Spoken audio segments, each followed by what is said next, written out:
Bienvenue chez Reset Your Mind, vous écoutez le 74e épisode. Cette semaine, j'avais envie de revenir sur quelques basiques, revenir sur ces prises de conscience, pour ne pas dire ces claques, qui ont composé mon parcours professionnel. Ces fameux moments où l'on se dit « Ouch, ça, on ne m'avait pas prévenu que ça se piquerait autant ». Car même avec les meilleures formations du monde, en management, en leadership, les MBA et autres, il y a une grande partie que l'on apprend sur le tas, dans la vraie vie. Piloter sa carrière, piloter une équipe, un département, un business, c'est tous les jours. C'est tous les jours avec son lot de surprises et son lot d'inattendus, de stress, de situations impromptues et inimaginables. J'aime cette phrase, le leadership, c'est gérer des humains imparfaits, avec toute sa propre imperfection. Prenez un instant pour y réfléchir. Le leadership, c'est gérer des humains imparfaits, avec toute sa propre imperfection. Alors ne nous leurrons pas, hein. Toi aussi, tu t'es certainement dit la première fois que tu as pris des fonctions de leadership ou de management, c'est une question de travail, une question de résultat, une question de compétence. Et peut-être même que tu te l'es dit une deuxième fois, voire même une troisième fois lors d'une troisième prise de poste. Alors, tu es convaincu que si tu livres, si tu coches les cases, cela parlera pour toi. Spoiler, non. Le leadership, c'est beaucoup plus que cela. C'est un sport mental avant tout. Le plus dur, ce n'est pas ce que l'on t'apprend. C'est tout ce que l'on t'a fait croire avant. Et aujourd'hui, j'avais vraiment envie de partager avec toi ces mythes-là, ceux que j'aurais aimé craquer beaucoup plus tôt. Pas pour le plaisir de casser des codes, non, plutôt parce que ces croyances nous coûtent cher. Bien trop cher, en énergie, en liberté et en impact. Alors, allons creuser ces 4 mythes du leadership que j'aurais vraiment aimé brûler avant de me brûler les ailes. Le premier de ce top 4, c'est les résultats parleront d'eux-mêmes. J'ai d'ailleurs dédié un épisode à ce sujet-là, le numéro 12. Je t'invite vraiment à aller l'écouter si tu n'as pas eu l'occasion jusqu'à présent de l'écouter. Celui-là, je le mets en tête de liste parce que c'est un des plus insidieux, je trouve. J'y ai cru. Moi aussi, longtemps et dur comme fer. Je croyais que si je travaillais bien, si je performais, si je faisais le job, les choses parleraient d'elles-mêmes. Mes résultats parleraient d'eux-mêmes. Mais non, les résultats ne parlent pas. Les résultats, ils chuchotent. Et souvent, pas grand monde n'est disponible pour les écouter. C'est sans doute une des grandes désillusions du leadership de nos jours. En tout cas, l'une des miennes. Parce qu'on confond valeur et reconnaissance. Mais les deux n'ont rien à voir. Ce n'est pas parce que tu es légitime que tu seras visible. Et ce n'est pas parce que tu es brillant ou brillante que ton impact sera reconnu. Le leadership, ce n'est pas un concours de méritocratie. Sinon, ça se saurait.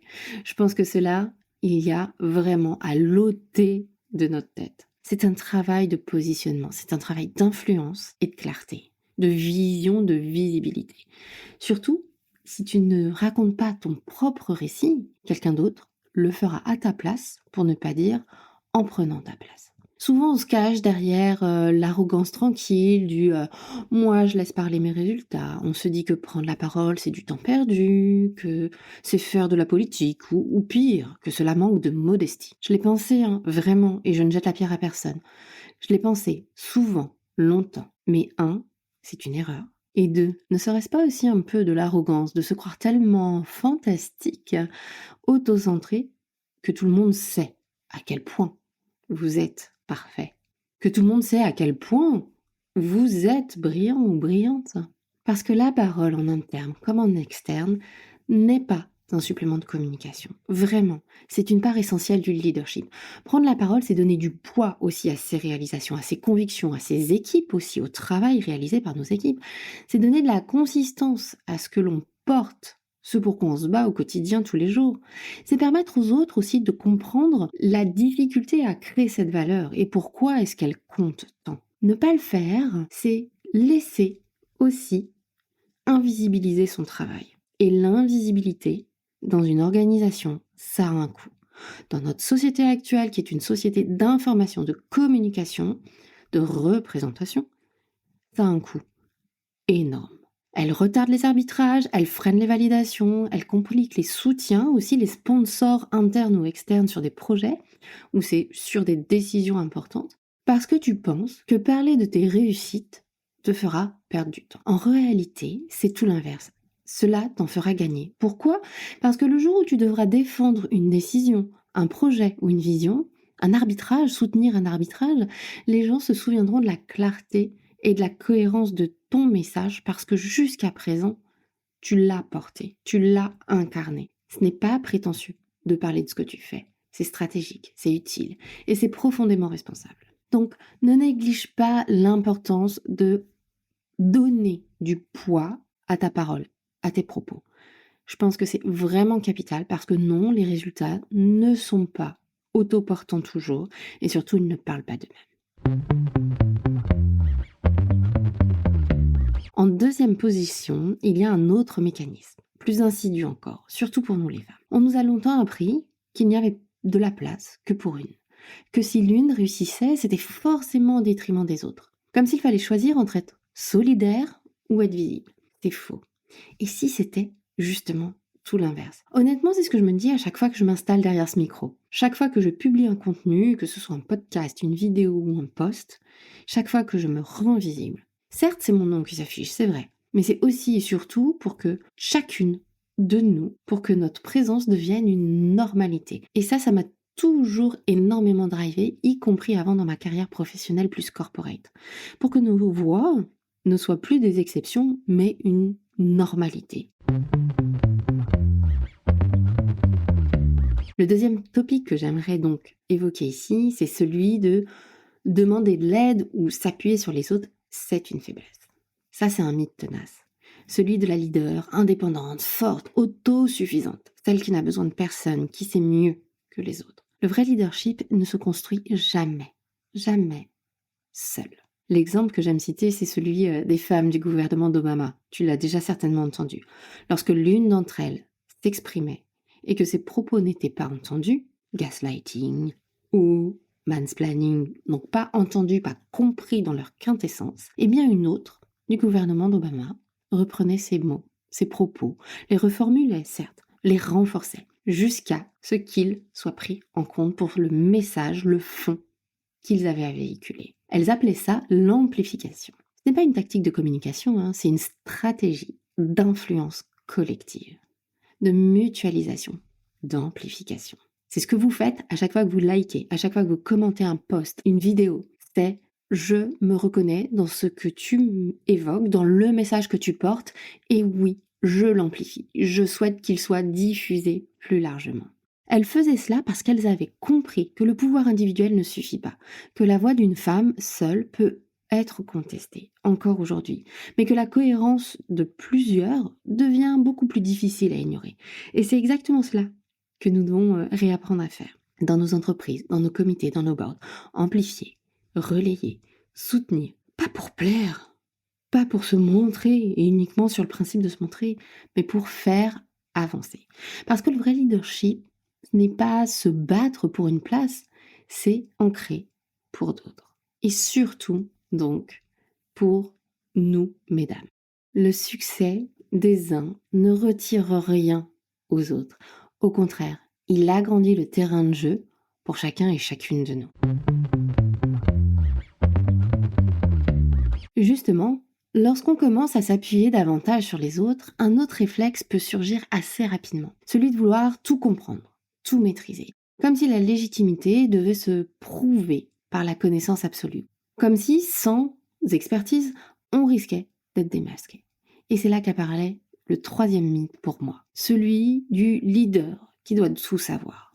Ah, celui-là, est-il vraiment encore besoin de lui faire la peau? Oui, toujours et encore, ce mythe est coriace. Le syndrome du « je dois être plus expert ou experte dans la pièce, sinon je perds ma légitimité. Si je n'ai pas la réponse, je ne suis pas à ma place. » Erreur stratégique. Soyons honnêtes, piège redoutable. Je te vois en coaching t'échiner à tout analyser, à tout valider, à vouloir tout comprendre, au point parfois de devenir le goulot d'étranglement sans même t'en rendre compte. Et tu te retrouves coincé dans les détails, enfermé dans l'opérationnel alors que paradoxalement, ce à quoi tu aspires, c'est précisément l'inverse, reprendre de la hauteur. Ton rôle de leader, ce n'est pas de tout savoir, c'est de créer un espace où les meilleurs peuvent s'exprimer, de poser le cadre, de poser la vision, de poser le cap. Un leader omniscient, c'est un leader isolé, et un leader isolé, c'est un leader vulnérable. Mais surtout, ce n'est pas un leader ou une leader. Le leadership, c'est accepter de ne pas tout maîtriser, c'est faire confiance à l'intelligence collective, même lorsqu'elle ne correspond pas exactement à ta façon de penser. Honnêtement, devenir leader, c'est avoir cette humilité, cette compréhension que non, notre rôle n'est pas de tout savoir mieux que chacun et chacune des membres de nos équipes, mais plutôt au contraire de t'entourer de plus experts que toi sur chacun des domaines dont tu as besoin. 1, tu t'épuiseras moins. 2, tu seras beaucoup plus lucide. Et 3, tu seras beaucoup plus capable, du coup, de donner de la hauteur, de donner de la vision, plutôt que de t'échiner à essayer de maîtriser des compétences dont tu n'as que peu d'intérêt.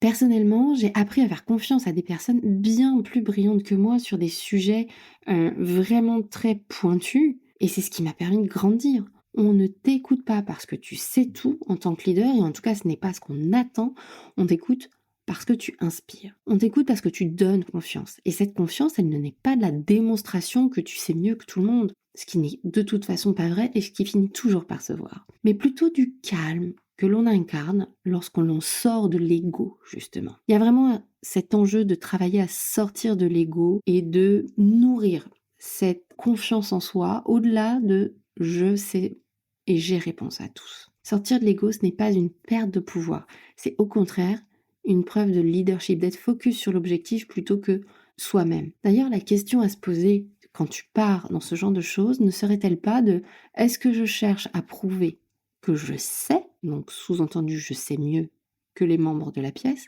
ou à comprendre ce qui m'échappe ?» Et si tu réponds oui à la deuxième partie de cette question, alors tu es au bon endroit. Est-ce que je cherche à prouver que je sais ou à comprendre ce qui m'échappe? Et puis, on va enchaîner avec le 4e de ce top. Il y a cet autre piège, plus discret, mais tout aussi coûteux. Celui qui consiste à croire que notre évolution, notre carrière dépend des autres. Après avoir voulu tout savoir, on finit souvent par vouloir être reconnu pour tout ce que l'on a fait.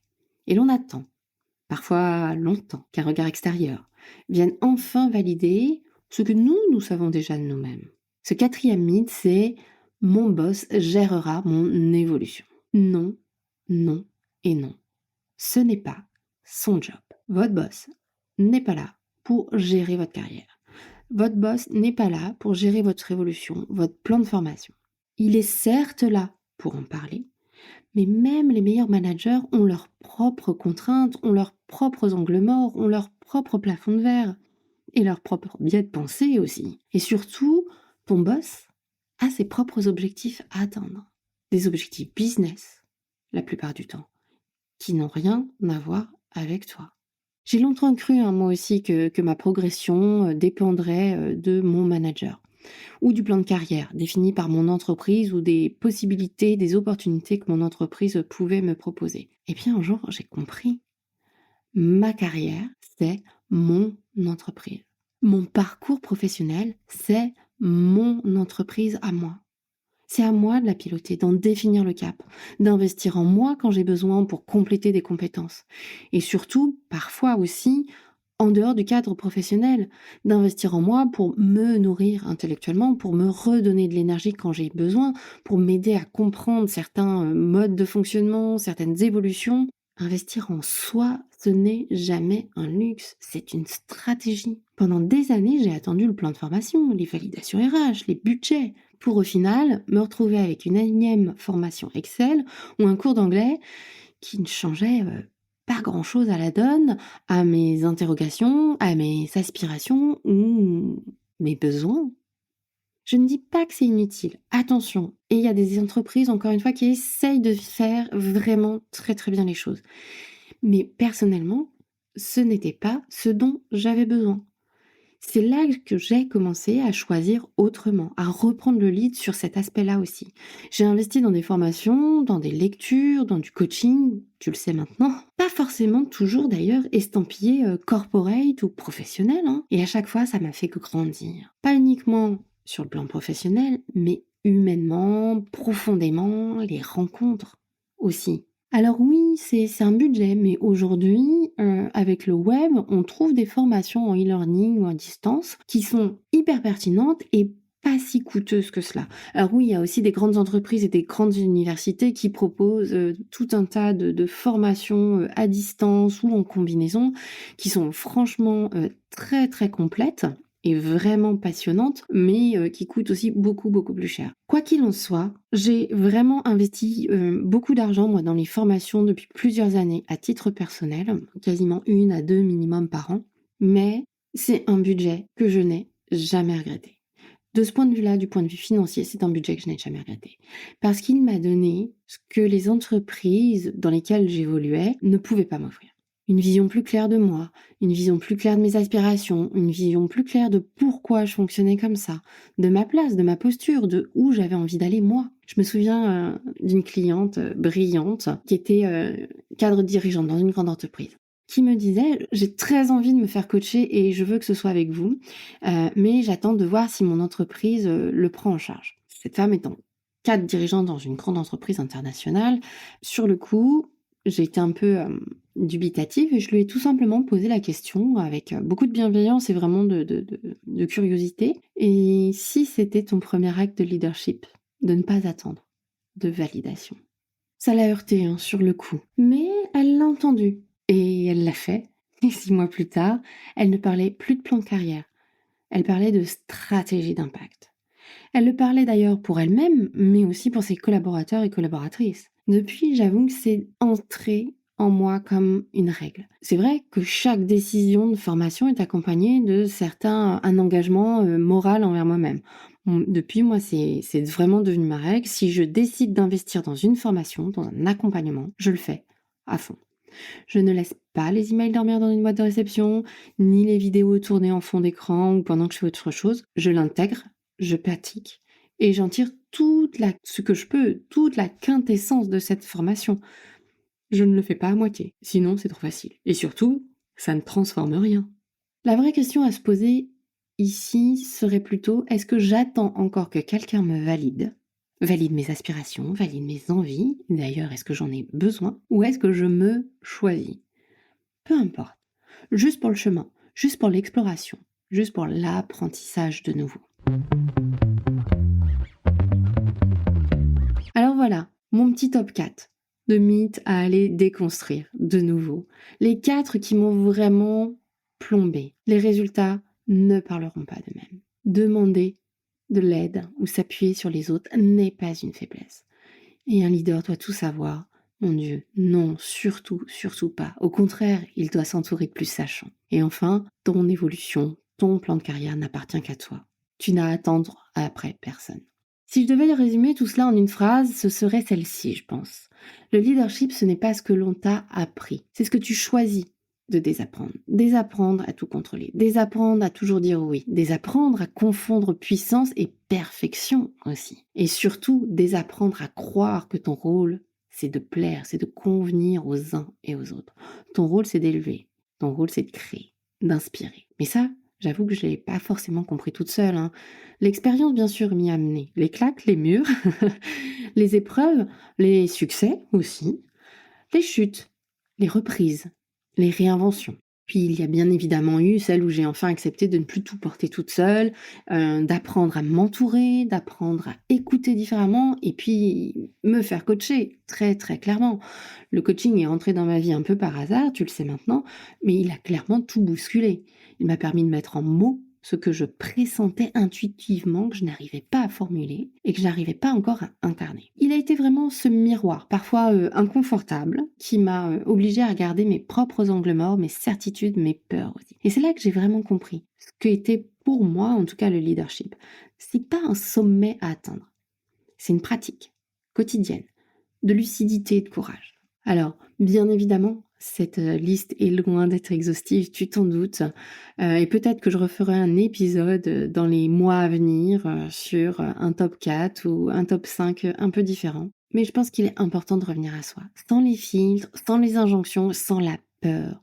Et ça, c'est déjà un sacré acte de leadership.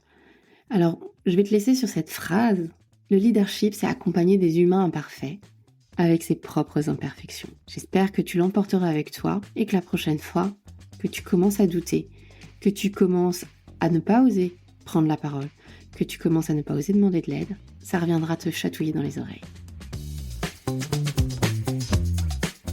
J'espère que cet épisode t'aura offert ce pas de côté dont on a tous besoin régulièrement. Si c'est le cas, je t'invite à le noter, à commenter ou à le partager. C'est ainsi que ces sujets de lucidité, de responsabilité trouvent leur chemin jusqu'à celles et ceux qui ont besoin de l'entendre, ce petit rappel.